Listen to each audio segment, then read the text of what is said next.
இது நாள் வரைக்குமே இன்னைக்கு எடுத்துக்கிட்டா கூட சிம்மராசினுடைய வீட்டுல ஏதாவது ஒரு சண்டை சச்சரவுகள் என்பது நடந்துகிட்டே தாங்க இருக்கும். இவர்கள் என்னதான் பொறுமையை கையாண்டாலும் சரி, இந்த சிம்மராசிக்காரர்களுக்கு கோபம், வேகம், விவேகம், அதுக்கப்புறம் தைரியம்லாம் ரொம்ப அதிகமா தான் இருக்கும். ஆனா அது எல்லாத்தையுமே அடக்கிக்கிட்டு முடிஞ்ச அளவுக்கு நம்ம எல்லா விஷயத்திலுமே கொஞ்சம் பொறுமையா இருக்கணும். தேவையில்லாத சண்டைகளையும் சர்ச்சைகளையும் ஏற்படுத்திக் கொள்ளக்கூடாது. தேவையில்லாத வார்த்தைகளை விடக்கூடாதுன்றத ரொம்ப தெளிவா புரிஞ்சுக்கிட்டு இருப்பாங்க இந்த சிம்மராசிக்காரர்கள். முக்கியமா அடுத்தவர்களை காயப்படுத்தக்கூடாது, அடுத்தவர்களை கஷ்டப்படுத்தக்கூடாது அப்படின்றதுல யோசிக்கிறதுல ரொம்ப சரியான ஒரு பாதையில செல்றாங்க இந்த சிம்மராசிக்காரர்கள். என்னதான் இந்த சிம்மராசிக்காரர்கள் தன்னை பத்தி யோசிப்பதும் முக்கியமா மற்றவர்களை பத்தி, தன்னை விட மற்றவர்களை பத்தி அதிகமா யோசித்து அவர்களை காயப்படுத்தக்கூடாது, கஷ்டப்படுத்தக்கூடாது, வார்த்தைகளை பேசக்கூடாதுன்னு எவ்வளவுதான் இந்த சிம்மராசிக்காரர்கள் தன்னைத்தானே கண்ட்ரோல் பண்ணிக்கிட்டு இருந்தாலும் இவர்களுடைய வாழ்க்கை இருக்கக்கூடிய ஒவ்வொருத்தருமே, அதாவது சிம்மராசிக்காரர்கள் பொறுமையா எல்லா விஷயத்தையும் கரெக்டா இருக்காங்க. ஆனா இவர்களுடைய வாழ்க்கையில இருக்கக்கூடிய மற்ற நபர்கள் யாரும் அது போல் இருப்பது கிடையாது. அதாவது இவர்கள் என்ன செய்ய நினைக்கிறாங்களோ அதை தவிர்த்துட்டு எதை செய்ய வைக்கக்கூடாதுன்னு நினைக்கிறாங்களோ அதை செய்ய வச்சிருவாங்க. அதாவது சிம்மராசிக்காரர்கள் பொறுமையா இருப்பாங்க, கரெக்டா பேசுவாங்க, யாருக்கையும் காயப்படுத்த மாட்டாங்க, கஷ்டப்படுத்த மாட்டாங்க. ஆனா இந்த சிம்மராசிக்காரர்களை ஒவ்வொருத்தருமே கஷ்டப்படுத்துறது, காயப்படுத்துறது, வார்த்தைகளால பேசி நோக்கடிக்கிறதுன்னு ஒவ்வொரு நாளும் பண்ணிக்கிட்டே இருக்காங்க.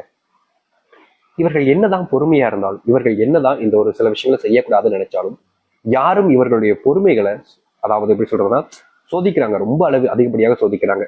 நீ எப்படி பொறுமையா இருக்கலாம், நீ சண்டை போடுவா, எவ்வளவு சண்டை போட்டே ஆகும் அப்படின்ற மாதிரி எந்த ஒரு விஷயத்துல அமைதியா இருக்குன்னு நினைக்கிறாங்களோ அந்த ஒரு விஷயத்திலேயே இவர்களை வம்புக்கு இழுக்கிறதும் தேவையில்லாத பிரச்சனைகளை இவர்களை மாட்டி விட நினைக்கிறதும்னு இது நாள் வரைக்கும் நடந்துகிட்டே இருக்குங்க.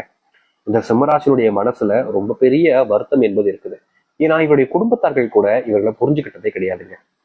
முக்கியமா யாருமே இவர்களை புரிஞ்சுக்கல, அதுதான் யதார்த்தமான உண்மை. எந்த ஒரு விஷயத்துக்கு எடுத்தாலும் சரி இவர்களை வன்முறைகளால காயப்படுத்துறது, வார்த்தைகளால அதிகப்படியான விஷயங்களை கூறி ரொம்பவே வெறுப்பேற்றுறதுன்னு பல நபர்கள் பண்ணிக்கிட்டு இருக்காங்க.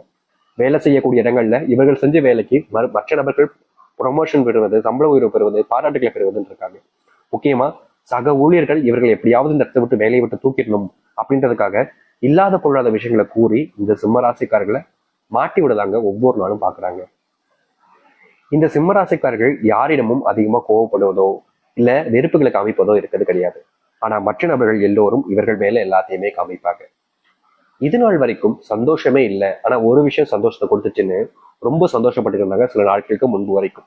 காதல், அன்பு, பாசம், என் மேல உயிரே வச்சிருக்கான் சாமி அந்த பையன், என் மேல உயிரா இருந்த அந்த பொண்ணு அப்படின்னு ரொம்ப சந்தோஷப்பட்டாங்க அந்த காலகட்டங்களில். இந்த இந்த வாழ்க்கையை மட்டும் என்கிட்ட இருந்து பறிச்சிடாதான்ற அளவுக்கு கடவுள்கிட்ட வேண்டிக்கிட்டாங்க, தனக்கு பிடிச்சவங்களை இழந்துடக்கூடாதுன்றதுக்காக.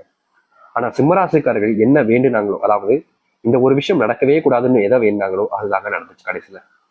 அதாவது ரொம்ப எளிமையா சொல்ல போனா இவருடைய மனசுல இப்ப வரைக்கும் இருக்கக்கூடிய ஒரு விஷயம் என்ன, இவங்க கிட்ட இருந்து பிரிச்சிடாத சாமி அப்படின்ற மாதிரி கெஞ்சினாங்க. ஆனா இவங்க எதை கெஞ்சினாங்களோ அது இவருடைய வாழ்க்கையில இவர்களுக்கு கிடைக்கலங்க. அதாவது யாரை இவங்களை விட்டு பிரிச்சக்கூடாதுன்னு நினைச்சு ரொம்ப ஆசைப்பட்டாங்களோ அவர்கள் வேணுக்கு நேர்ந்து இவர்களை சரியா ஏமாத்தி இவர்களை விட்டு போகக்கூடிய நிலைமை தாங்க கடைசியில ஏற்பட்டுச்சு. ஏன் இன்னைக்கு வரைக்குமே தனக்கு பிடிச்சவங்களை இழந்துட்டேன்ற ஒரு வருத்தத்துல அழுதுகிட்டு இருக்கக்கூடிய நபர்கள் தான் அது இந்த சிம்மராசிக்காரர்கள் தான். வாழ்க்கையில இத்தனை துன்பங்கள் பட்டதுக்கு அப்புறமாவது இவர்கள் திருந்துவாங்கன்னு பாத்தீங்கன்னாலும் கிடையாது. தனக்கு பிடிச்சவங்க தன்னை தேடி வருவாங்கன்ற நம்பிக்கையில காத்துக்கிட்டு இருக்காங்க. இப்படிப்பட்ட அன்பு கூடிய நபர்களை எத்தனையோ நபர்கள் ஏமாத்திருக்காங்க, கஷ்டப்பட்டிருக்காங்க. இது நாள் வரைக்கும் இப்படி வாழ்ந்த வாழ்க்கையில இனி வரக்கூடிய காலங்கள்ல முழுவதுமான மாற்றங்களையும் சந்தோஷங்களையும் சந்திக்க இருக்கிறார்கள் இந்த சிம்ம ராசிக்காரர்கள். இந்த சிம்ம ராசினுடைய வாழ்க்கையில் வருகின்ற காலங்கள் எப்படிப்பட்டதாக மாறப்போகுது, எந்த அளவுக்கு நல்லது நடக்கப் போகுது என்பதை பற்றி நாம் தெளிவாக பார்ப்போம். அதற்கு முன் நம்முடைய சேனலுக்கு நீங்கள் ஒரு புதிய பார்வையில் இருப்பினும் இதுவரைக்கும் நம்ம சேனலை நீங்க சப்ஸ்கிரைப் பண்ணாம பாக்குறன்ற போதும் சேனலை மறக்காம சப்ஸ்கிரைப் பண்ணிக்கோங்க. சிம்ம ராசிக்கார நேயர்களே, இந்த சிம்ம ராசினுடைய வாழ்க்கையில முதலாவது அதிர்ஷ்டம் மாற்றம் கூட வச்சுக்கலாங்க. அப்படி என்னன்னா, இவர்கள் இது நாள் வரைக்குமே ஏதாச்சும் ஒரு விஷயத்த ஒருத்தவங்கிட்ட சொல்லும் போது யாருமே நம்ப மாட்டாங்க. இவங்க பொய் சொல்றாங்க, இவங்க வேணுக்குனேட்டு பழியை ஏமேல போட பாக்குறாங்கன்னு மற்ற நபர்கள் எல்லோரும் இவர்களை தான் குற்றவாளியாகவே பார்ப்பாங்க. இது நாள் வரைக்கும் இப்படி வாழ்ந்த ஒரு வாழ்க்கையில இனி வரக்கூடிய காலங்கள்ல இப்படிப்பட்ட துன்பங்கள் என்பது நீங்குங்க. முக்கியமா சொல்ல போனா இவர்களுடைய வாழ்க்கையில நாளுக்கு நாள் கஷ்டங்கள் என்பது அதிகரிக்கத்தான் செய்யுது. அந்த கஷ்டங்கள் என்பது இனி வரக்கூடிய காலங்கள்ல முழுவதுமாக இல்லாமல் போக போகுதுங்க. சிம்மராசினுடைய வாழ்க்கையில கடன் பிரச்சனை என்பது நாளுக்கு நாள் அதிகரிச்சுக்கிட்டே இருக்கு. எனக்கு தான் இந்த கடன் பிரச்சனை தீர்த்துட்டு சந்தோஷமா நிம்மதியா தூங்க போறணும் அப்படின்னு ரொம்பவே மனசளவுல வருத்தப்பட்டிருக்காங்க. முக்கியமா இவர்களுடைய கடன் பிரச்சனைக்கு காரணம் இவருடைய குடும்பத்தார்கள் தான். ஆனா உதவியின்மை, அதாவது இந்த கடன் பிரச்சனை ஆக்குனதற்கு காரணம் குடும்பத்தார்கள். கடன் பிரச்சனை அடைப்பதற்கு குடும்பத்தார்கள் ஒருத்தருக்கு கூட மனசு வரலங்க. நீதான் வேலைக்கு போற இல்ல, நீ அடைச்சது கடனை அப்படின்ற மாதிரிதான் இருக்காங்களே தவிர இந்த கடனை அடைப்பதற்கு தன்னுடைய குடும்பத்தார்கள் யாருமே இவர்களுக்கு உதவி செய்வதே கிடையாதுங்க. நாளுக்கு நாள் இவர்களுடைய தலைகள்ல ரொம்ப பெரிய சுமை என்பது ஏறுது. ஆனா யாரும் அதற்கு உதவி செய்வதற்கு முன் வருவதே கிடையாது. இப்படிப்பட்ட ஒரு கொடுமை வாழ்ந்த வாழ்க்கையாக இருந்துச்சு. ஆனா இனி வரக்கூடிய காலங்கள்ல உங்களுக்கு செல்வத்தினுடைய அதிர்ஷ்டங்கள் என்பது பெறுவீர்கள். நீங்க ரொம்ப காலமா கடனை கொடுத்துருப்பீங்க, ஆனா வாங்க முடியாம தவிச்சிருப்பீங்க, இல்லைன்னா கடனை வாங்கிட்டு கொடுக்க முடியாம தவிச்சிருப்பீங்க. இப்படிப்பட்ட விஷயங்கள்ல உங்களுக்கான தீர்வுகள் என்பது கிடைக்கும். ரொம்ப காலமா எதிர்பார்த்த மாதிரி இந்த சிம்மராசினுடைய வாழ்க்கையில இது நிஜமானதாக மாறப்போகுது. உங்க மேல அன்பை யாரும் காமிக்கலன்னு வருத்தப்பட்டீங்கல்ல, இனி வரக்கூடிய காலங்கள்ல ஒவ்வொருத்தரும் உங்களுடைய அன்பை புரிஞ்சுக்கிட்டு உங்க கூட நெருக்கமா இருக்க ஆரம்பிப்பாங்க. ஆனா முக்கியமான ஒரு விஷயத்துல சிம்மராசிக்காரர்களுக்கு பிரச்சனை ஏற்பட போகுது. தொழில்ல நம்பிக்கை துரோகங்கள் ஏற்படலாம். அதனால் நீங்க சரியான நபர்களாக இருக்கிறீர்களா, உங்களுடைய பக்கத்துல கூடிய நபர்களா நல்லவங்களா, உங்களை ஏமாற்ற மாட்டாங்களான்றத தெளிவா பார்த்துக்கிறது நல்லது. தொழில ஏமாற்றப்படக்கூடிய விஷயங்கள்ல செல்வத்தினுடைய ஏமாற்றம் என்பது இருக்கும். தொழில் செய்யக்கூடிய இடங்கள்ல ரொம்ப காலமா நீங்க நம்பிக்கிட்டு இருந்த ஒருவர் கொஞ்சம் கொஞ்சமா உங்ககிட்ட செல்வத்தை அடைச்சிருப்பாங்க. கணக்கு வழக்குகள் பார்க்கும் பொழுது அது உங்களுக்கே தெரிய வரும். நீங்க அந்த சில விஷயங்களை இனி வரக்கூடிய காலங்கள் இல்லாமல் இருக்கணும்னா கொஞ்சம் கவனமாக இருப்பது நல்லது. சிம்மராசினுடைய வாழ்க்கையில இந்த நிமிஷம் வரைக்குமே ஓரளவுக்காவது சந்தோஷங்கள் கிடைக்கணும்னு வேண்டிக்கிட்டு இருந்தீங்க. ஆனா முடிஞ்ச அளவுக்கு நல்ல சந்தோஷங்கள் கிடைச்சாலும் வண்டியில் பயணங்கள் சேரும்போது, பஸ், பைக், கார், ட்ரெயின் எந்த ஒரு பயணத்தினாலும் மேற்கொள்ளும் போது நேர காலங்களில் கவனிக்கும் போது சரியான ஒரு நேரத்துல போக பாருங்க. ஏன்னா சிம்மராசினுடைய உடல் சார்ந்த விஷயங்களிலும் இந்த பயணங்களில் போதும் சில பிரச்சனைகள் ஏற்படுவதற்கான வாய்ப்புகள் இருக்கு. அதனால் அந்த சில விஷயங்களை நீங்க கவனத்துல கொண்டு பயணங்கள் மேற்கொள்ளுங்க.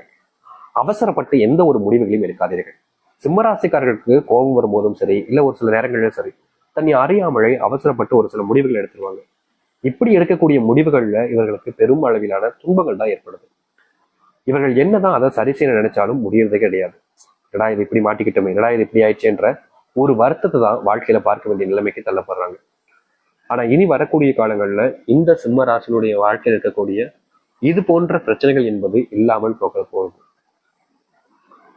வாழ்க்கையில எதெல்லாம் துன்பமாக கருதினார்களோ அந்த துன்பங்கள் எல்லாமே இவருடைய வாழ்க்கையில முழுவதுமாக நீங்கும். இனி வரக்கூடிய காலங்களில் இந்த சிம்மராசிக்காரர்கள் இதை நினைச்சு வருத்தப்பட வேண்டிய அவசியம் இருக்காது. ஆனா முடிவுகள் எடுக்கும் போது மட்டும் கவனமாக இருக்க வேண்டும். முக்கியமா உங்களுடைய குடும்பத்தார்கள்ட்ட பகிர்ந்துட்டு இதை செய்யலாமா வேணாமான்றதை கேட்டுட்டு ஒரு முறைக்கு இருமுறையை யோசிச்சுட்டு செய்வது எதுனாலும் சிறந்ததுங்க. ஏன்னா ஒரு சில முடிவுகள் எல்லாமே தனித்துவமா எடுக்கணுன்றதுக்காக செய்யக்கூடிய விஷயங்கள்ல ஏமாற்றத்தையோ இல்ல துரோகங்களையோ மேற்கொள்ளலாம். அதனால சில விஷயங்களை குடும்பத்தாக்களை பகிர்ந்து சொந்த வீடு கட்டக்கூடிய கனவுகள் என்பது நிறைவேறும். ஆனா இந்த காலகட்டங்களில் நீங்க வீடு கட்டுவதற்கான ஸ்டார்டிங் விஷயங்களை தொடங்க வேண்டாம். சரியா வருகின்ற இன்னும் 3 மாதங்களுக்கு பிறகு வைகாசியில இந்த சிம்மராசிக்காரர்கள் தொடங்கினார்கள் என்றால் ஓரளவுக்கு நல்லது நடக்கும். அதற்கு முன்பதாக நீங்க தொடங்குனீங்கன்ற போது ஒரு சில பிரச்சனைகள் ஏற்படலாம், தடங்கல்கள் ஏற்படலாம். நீங்க செய்யக்கூடிய விஷயங்கள்ல சில தடங்கல்கள் ஏற்படுவதற்கு வாய்ப்புகள் இருக்கு. அதனால அந்த சில விஷயங்களை தவிர்ப்பதற்கு நீங்க கண்டிப்பா இதை கடைபிடிப்பது நல்லது. முடிஞ்ச அளவுக்கு அடுத்தவர்கள் நம்பி எல்லாத்தையுமே ரகசியங்களை முதற்கொண்டு மற்றவர்களிடம் கூறாமல் இருப்பது சிம்மராசிக்காரர்கள் கணக்கு. இவர்களை பொறுத்த வரைக்கும் எல்லாத்தையுமே தன்னுடைய வாழ்க்கையில் நடக்கக்கூடிய விஷயத்த அன்னன்னைக்குன்றத எல்லாத்தையுமே கூறிடுவாங்க. அது முற்றிலும் தவறான ஒரு விஷயம். அதை தவிர்ப்பது இந்த சிம்மராசிக்காரர்களுக்கு நல்லதாக இருக்கும். முடிஞ்ச அளவுக்கு நீங்க உங்க மேல நம்பிக்கை வச்சு எல்லாத்தினாலும் செய்யுங்க, கண்டிப்பா நல்லது நடக்கும். இனி வரக்கூடிய காலங்கள் உங்களுடைய வாழ்க்கையில துன்பங்கள் எல்லாம் நீங்குவதற்கான வாய்ப்பாக அமையும். உங்களுடைய பிள்ளைகள் படிப்புல கவனத்தை ஆர்வம் செலுத்த ஆரம்பிப்பாங்க. உங்களுடைய பிள்ளைகள் மேல நீங்க அக்கறையை கவனத்தை செலுத்துவது நல்லது. உங்க பிள்ளைங்க சரியான ஒரு விஷயத்த செய்யறாங்க, சரியா இருக்காங்க அப்படின்றதுக்காக நீங்க நினைச்சீங்க அப்படின்னா கண்டிப்பா உங்களுடைய பிள்ளைகளால உங்களுக்கு துன்பங்கள் என்பது ஏற்படலாம். அதனால உங்களுடைய பிள்ளைகள் மேல நீங்க சரியான விஷயத்த பார்த்து சரியா தவறு